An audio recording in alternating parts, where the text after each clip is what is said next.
નમસ્કાર, હું છું યશ. આપ જોઈ રહ્યા છો ન્યૂઝ ફોર ઇન્ડિયા, ગુજરાતનું ગૌરવ.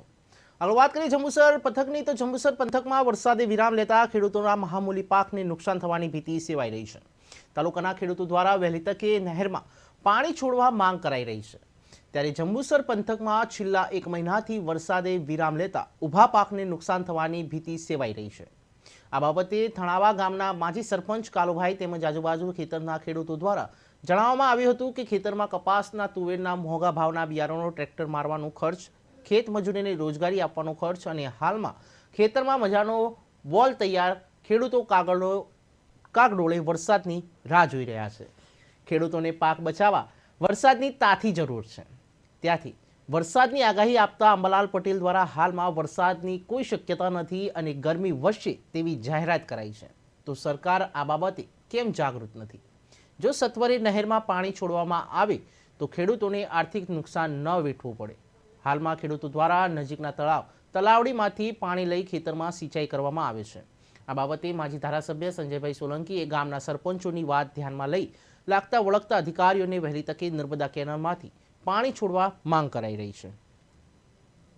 જંબુસર તાલુકાના થણાવા ગામનો રહીશ છે. માજી ભારતીય કિસાન સંઘ પ્રમુખ, જંબુસર તાલુકો. આજ રોજ મીડિયાના બોલાવીને જણાવવાનું કે છેલ્લા 1 મહિનાથી વરસાદે આ તાલુકામાં વિરામ દીધો છે. ખેડૂતોએ ખેતરોમાં મોંઘા પાકના બીજ, પછી બીજની પાછળ દવા છાંટી, ખેતરોમાં ટ્રેક્ટરો માર્યા, માણસોની રોજગારી લગાડી. આજે સરસ મજાનો મોલ પાકીને તૈયાર થઈ ગયો છે. ખેડૂતો કાગડોળે વરસાદની રાહ જુએ છે અને અનાજના ખાવાના કરતાં આજે ખેડૂતોને વરસાદની તાતી જરૂર છે.